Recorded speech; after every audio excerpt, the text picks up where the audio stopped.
Hello, hello, and welcome back to Yvonne Nobles' new You Wow, where we help uplift, celebrate, locate all the beautiful things happening around the world. And today we are super honored to be joined by Sasha Bajjo. She's a professional life and weight loss coach for women. How are you today, Sasha? I'm so awesome. Thank you, Yvonne. I appreciate that. How are you? Amazing, amazing. And we understand that you are deemed a radically authentic woman activator. In essence, you help people really tap into being who they're truly supposed to be with inner child healing. That must be phenomenal. How long have you been doing that? Uh, it is really phenomenal. I've been doing it for, I'm going to say, I'm trying to count now. I want to say, let's see, 20, oh, is that 4 years, 2018? Awesome. Time flies when you're having fun, Yeah, huh? yeah, for sure. For Well, we sure. always kick off with a little bit of an icebreaker. So if you could tell us something interesting about yourself that most people do not know, a hidden gem. Sure. When I was 13, I went on a missions trip and we went to Hong Kong and Beijing, and I laid on the Great Wall, and that was like a really spiritual experience for me. Wow. That is something you just don't forget. Amazing. Have you ever been back to Asia? No, I want to go back. I would love to see, I think about going back to Hong Kong, but Mm, I'm like, but maybe Shanghai. I would love to see the Taj Mahal. And of course, I'd love to go to Bali because when I first started my coaching journey, one of uh-huh. the things that inspired me was this whole location freedom concept. And this woman that I followed called Fully Raw Christina, she does like these raw vegan retreats in Bali every year. And I was like, oh, I Wow. want to go to one of those. Yeah. Okay. So Okay. that's on the list too. Well, hey, you got this. I mean, you're in the realm of knowing that if you want it and you work towards it, it shows up when you least expect it. So I can't wait to hear about your trip to Bali. Yeah. Um, Super curious though, we're going to take it back to the beginning. Can Mhm. you tell us when were you first bitten by the entrepreneurial bug? And then what led to your decision to follow through? Yeah, so that happened again. That was back in 2018. I was watching all of these YouTube influencers, and I had started my own YouTube channel the year before just to kind of get a feel for things. And it was more of a personal vlog, day in the life of me, because I thought Nice. my life was really awesome.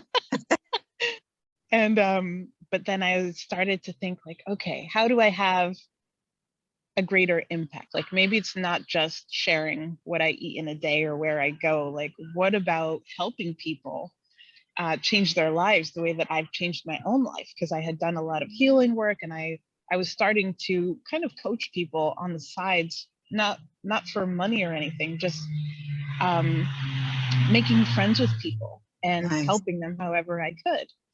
And people were saying, you should charge, da da da. And so I started this spiritual YouTube channel. I was doing intuitive readings and, what do they call that? Energy readings, like for the month, forecast Uh-huh. energetically, tarot readings, and anything else. I did a lot of conspiracy theories. I called that my tinfoil hat channel, which was really fun because I got to like express this other side of myself that had all these questions and curiosities about all these unexplained things in life. Wow. Um, and from there, that's really where the coaching started to come in because people started asking me more questions. They started asking for sessions. So then I started coming up with packages. I started actually selling these packages, doing custom affirmations. And yeah, my coaching business was born. Beautiful. And it's so Yeah. interesting you point out that usually in the beginning it's free because what happens is you don't realize that's your calling. And so you're just Yeah. helping in the way that fits most. And it's others that usually point out, hey, maybe you should charge for this. So that's so funny. Yeah. That Well, was exact. And I was so surprised. I was like, me charge money? I'm mm, just talking to you. And they're like, no, you're helping me through problems I've never been able to work through, even through Awesome. years of therapy. And I was like, oh, that's what I'm doing. So let's talk about that a little bit, because that's always the conversation that pops up, Hmm. therapy versus coaching. Yes. Why, in your experience, do you think that people do tend to move the needle further with coaching at times? I think it's because therapy, from my experience, as well as someone who went to therapy, is they're Mhm. only allowed to go so far. Mm, And so they can't take you where you want to go. And, they're not really allowed to guide you either. They're just there to hold some space for you and, keep you feeling safe in your feelings during your time with them. right, But I went through therapy and I had that experience. And then I would go home, I would meditate, I would have a complete breakdown, and my therapist wasn't available for another 2 weeks. And I didn't have, daily support, because that's not really a thing in the therapy world. And so I would just crumble and, struggle to hold on to whatever transformation I had made in that session until the right, next week, or the 2 weeks, or 3 weeks if something came up. And it served a purpose, and everybody says that it serves a purpose, because mhm, you go there because you need to prove to yourself that you can get yourself help and stop, trying to do it all and carry all the weight and all that stuff. But when you shift into coaching, and again, I learned that through these YouTube influencers who are like, I do retreats and I have coaching. And I was like, coaching, what is this coaching? And uh-huh, then I realized, like, that's like when I talk to people and I help them. And I was like, oh, so people need it, I need it, because like most of my programs contain everything support wise that I didn't get, the mhm, questions that I needed to be asked, the daily check-ins and accountability to make sure I'm actually doing what I said I want to do, absolutely. instead of sitting back and watching movies for hours and then being tired and then waking up unfulfilled. Mhm. So I love that most people are waking up to that fact. Therapy is good in the beginning, but you have to progress. You have to keep going. You have to be Mhm. willing to take it to the next level. Love that. Love that. And yeah, I'm completely on the same page with you. After the loss of my father, and it's funny because I stumbled into therapy after the loss of my dad to ensure that I could keep my time off away from my corporate job. Hmm. To get that leave, I had to go to therapy. And I was like, Yeah. sure, fine. Yeah, I'll go do that. But then you discover how helpful it is. But the irony, and I've heard others describe it this way, it's almost like therapy gets you to deal with the problems from the past so you can be better present, but coaching Hmm. gets you to face those past problems and now to get you to your next step in the future. So, Yes. it's a great supplementary thing. I never tell people if they're getting therapy to stop and replace it with Right. coaching by any means. But the fact that that coaching, like you described, the accountability and knowing exactly what you needed it when, and then presenting that for people so they have it sooner than you did, Yeah. like you get to collapse time. It's a win. Yeah. Yeah, it's a win-win. Exactly. Exactly. And Love I that. often encourage people to go to therapy first, because sometimes people think something's wrong with them. And I'm like, go to the therapist, take the test. And when you see that nothing's wrong with you, then you can decide how you're going to move forward and really face those triggers, the emotional triggers that are making you fall back in that thought pattern of like, something's wrong with me versus something's being asked of me.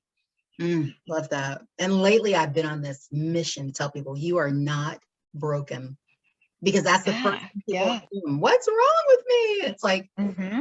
no, everything is right. It's just a matter of Yeah. putting the pieces of the puzzle together.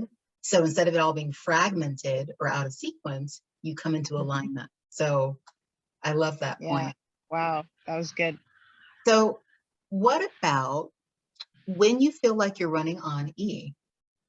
What is it that you do to revamp, to fill up your well? Because you can't pour from an Yeah. empty cup. What do you do to Right. reset? So things that I do, I'm a mermaid at heart. So I will clear my schedule and spend like as much of the day at the beach, reading, relaxing, doing nothing, floating. Because really, Nice. floating in the salt water is so therapeutic, so refreshing, energizing. The sand is grounding.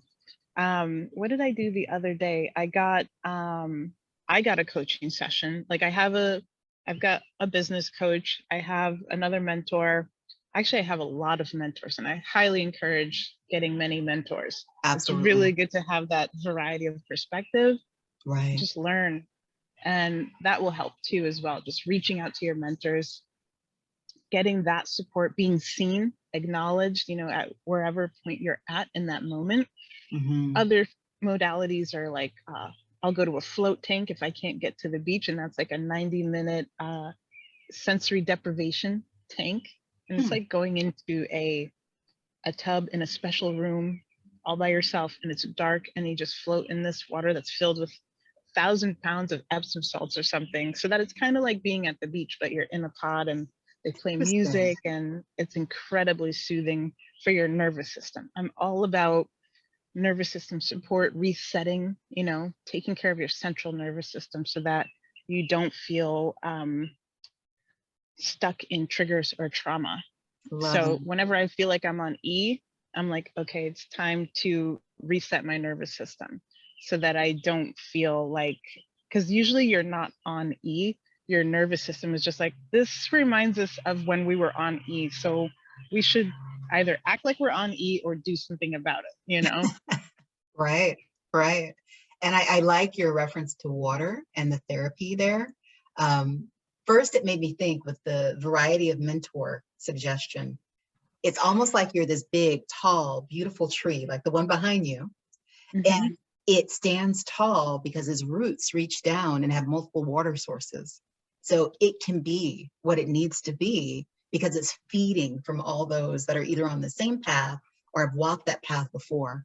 So I Yeah. love that. And then the water element, we're born from water. I mean, we come here through that.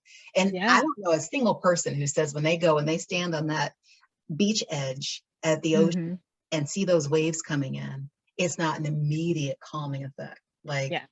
so yeah, those are great suggestions on your part. Yeah. So curious too, though, as far as Hmm. your professional journey, Yeah. what what speed bumps or roadblock did you have to overcome to get to a point that you feel like you're on the road to success? What have you encountered? I yeah, I had to get over, and like the generalization would be myself, right? Mm, Um, I had a lot of limiting beliefs about success, business, entrepreneurship. If it was because for me, coming from the spiritual world, if you want to call it that, new age mm, world, a lot of people insisted that you could only serve others without money being exchanged. And if you requested money, you were a charlatan and a fraud, and you were not truly spiritual. And so, I started my business in 2018. I didn't really make money until 2021 because I had such wow. a hard time asking for payment. Even when people said they would pay me, I couldn't send them a payment link, or I Wow. would send it and say, you don't have to do this, don't do this, like I was afraid to receive the money because I was like, this means that I'm a bad person. Mm, And I really had to resolve that and sit with those feelings of not even really believing that, but accepting it because it seemed to be the predominant message, when in reality the coaching industry is like a multiple billion-dollar business. yeah, Many people are incredibly spiritual. We're all yeah, helping each other. Like, we're not in it to take from people who don't have money. We're here to serve and help the collective heal. And it's really important work, in the same way you pay your doctor, the same way you pay your dentist, the same way you pay your masseuse, the same way you pay your coach. And once I made that shift and I saw that it was valid, then suddenly I was like, yes, actually, I have a coaching package for you, and I think you're going to love it because I love it. I'm really creative. I love sharing my creativity through my coaching packages. They're usually a little bit different depending on nice. like a theme. Hmm. And so that's what I use to market to people, to my ideal client at the time. So realizing that it was also artistic and a creative expression really opened me up, because I was like, okay, this is my masterpiece. This is my painting. And it is serving the same way people buy paintings, because they move them, my coaching moves people. And yeah, everything changed. And I was able to leave my 9-to-5 job and really just Yay. go full force into coaching and exploring and living my digital nomad life, sharing that with the world. And yeah, so yeah, the biggest bump was getting over myself and my limiting beliefs on allowing myself to be a successful coach. I wasn't allowing myself to be. It's amazing what happens when we get out of our own way, huh? Yeah. We're so glad that you have, because now we think of that ripple effect and how many other lives you get to affect because you didn't say no to yourself. Yeah. And your reference to the masseuse reminds me of that in a conversation with one of my coaches earlier, because there's always this drive for what's your I help statement. And I feel like it changes constantly because it depends on the person in front of me. So I was sharing that, for the sake of content, I came up with 30 different careers and how coaching is like that. So for my masseuse specifically, I was like, I help you dissolve knots of frustration to reach a peaceful zen. Yeah. And that was her reaction. She look how you get like that feeling. And sometimes it's hard to put into words, but the fact that the world needs coaching, and I don't know, what are your thoughts on this? I always say you never see someone get to the Super Bowl or win the title without a coach. Like the reason they're there is the coach. Yeah. So athletes, all-stars, Olympians, all have coaches. Yeah. All have mentors. Yeah. It's so crucial because sometimes we can't see our issues. I mean, no one can see their own blind spots. So the only way you make it through to that next level is when you have someone that's nudging you, coaxing you, that's supporting you, but still saying you can do this. So I love it. Love it. So who or what would you say are your top 3 sources of inspiration? Okay, right now, one woman is Rachel Bell. She's actually kind of taking a sabbatical right now from coaching. She's been magically climbing her way to the top of coaching by being very, she's definitely more of like a warrior. And so she's been really going at it, but also, a couple of years ago, she started getting into more of her spiritual side and doing some healing work. And so right now she's taking a break, but I still follow her because her message, her vibe, she's one of these first people I met who actually had like a vibe or a recognizable brand trait that didn't have her name on it. It was just her personality. Wow. As a brand, and awesome. I was like, I get her, like I can understand what she's doing. Her stories are her working out in the morning, making coffee, walking her dog, looking at the surf, doing her work, coaching her clients, eating delicious food. And I'm like, I like her. Nice. So I called it, until I quit my 9-to-5, I was saying I'm manifesting my Rachel Bell lifestyle. And so I did that. Down to the surfing and everything and the yoga on the beach. Like I was like, that resonates with me. Like that's my vibration. The next person is this other woman from Australia. Her name is Jonna Kingsford. And she is like I think she said she's the big dreams genie. I've only found her recently, but I really enjoy the way that she activates with her storytelling, with her like her activations are like an intention setting workshop. Basically, she just invites you in and it's really transformative. It's really next level. It's really helped me a lot. So I look forward to working with her. And then the final person would be Ingrid Arna. She does $1 Million Diva, which I haven't done yet, but I'm like, I'm going to manifest that because that looks really juicy. And I really like her story of overcoming, money drama and really accepting your self-worth, really healing those ancestral stories. Because like I said, I do a lot of inner child healing. And a lot of the stuff that we deal with from our childhood comes from the people who were around us and how they programmed us, basically, and releasing all of that so that we can be who we truly are. So she does that as well. And I really like her style. And you know, she has a phrase like more gold, please. If you really want to like reset your thinking, you're like, wait, let's like put some more gold on this. And I'm like, Nice. I like the way that thinking goes. So those are Love my three it. right now. Oh, beautiful, beautiful. And given, obviously, that you have so much joy in your life now, you've gotten to a place where you have so much to be grateful for. Which accomplishment to date are you the most proud of? What would you say brings you the most joy? So what I've been tapping into lately, I keep just coming back to the first time I ran and completed a half marathon. And like Awesome. that was just the best feeling in the world. I was so proud of myself and grateful for my feet carrying me across the finish line. I was Nice. so grateful for all my toenails. They didn't break, you know, like Mhm. there were signs along the way, all toenails go to heaven. And I was like, I kept them. I was grateful for the people who were handing out water every few miles. I was grateful for the scenery. I was grateful for my breath and my lungs being able to carry me and keep me going. I was grateful for my legs because at some point they were just moving because I Oh, couldn't really think about it anymore. wow.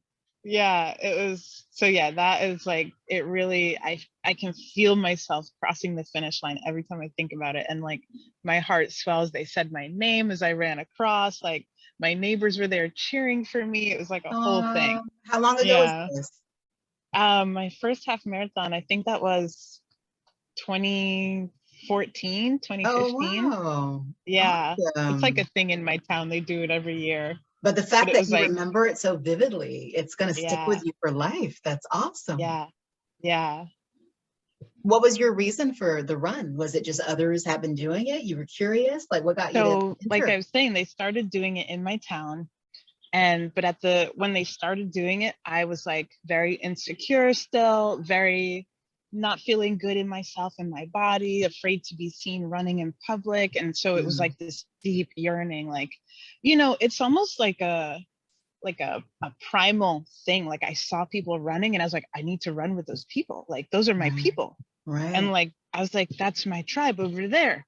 And but I was like afraid to join, you know, I'm like a lone wolf. And so I was really afraid to like even tell people I was interested, sign up and put my name down so that people would know I was signing up. And then the commitment to say, like, I said I want to do this and I'm actually gonna do it, like Mm, terrified. So it took follow me through. at least 2 years to really be like, I'm gonna do it. And like literally I would get this like sinking feeling in my stomach of like kind of sick, but also excited, like, I'm gonna do it. I'm gonna do it. And then I did it. And it wasn't super easy all the time. Sometimes it Mm, was, sometimes it was grueling and it hurt and it was scary, you know, because your body comes to the threshold and you're like, are we dying? Am I dying? And then you go, you're like, just one more mile. And you go that next mile and you're like, hey, we didn't die actually. still Hey, here. this feels kind of good. All right, look at everything. It's so much clearer and brighter and I'm alive. So Beautiful. yeah. hmm Awesome. And in fact, how long was your training for that? How long did it take to prepare? I trained for, I want to say I trained for like 9 weeks. And because I was already running like 2 to 3, sometimes 4 miles at a time. But I would add on like a mile. It was like, I would do 4 miles, 5 miles, 6 miles, 8 miles. And I did 8 miles for a while because it was Mm, hard to push past the eighth mile. And mm, apparently that's a thing. So yeah, it took me a while to break through. And then I made it up to 10 miles. I couldn't go any further. And mm. then I was like, I guess we're just gonna coast the last 3. If we have to walk, we're gonna walk. It doesn't matter. We're just gonna cross the finish line. Right. And yeah, but I did it running, so that was nice. Look at that. And, Yeah. I think it's such a great metaphor for life that when you have a goal, it doesn't matter if you run, walk, or drag yourself across the finish line. The key is Yeah. start and then make sure you finish. And, I think sometimes we get Yeah. bogged down in that element of thinking we have to be first or we have to move at someone else's pace. Right. But that's what Yeah. makes life so exciting. But your run Mm-hmm. is your run. And if we each stay in our own lane, then what we're really going to do is help Yeah. spur each other on because we're still in the race. Mm-hmm. So I think that's Yeah. beautiful. Congrats on doing that. Thank And you. just to see how you light up with that experience. Yeah. That's amazing. Thank you. Amazing.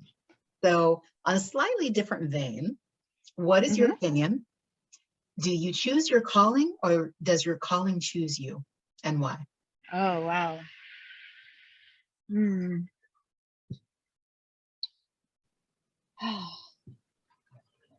I would say,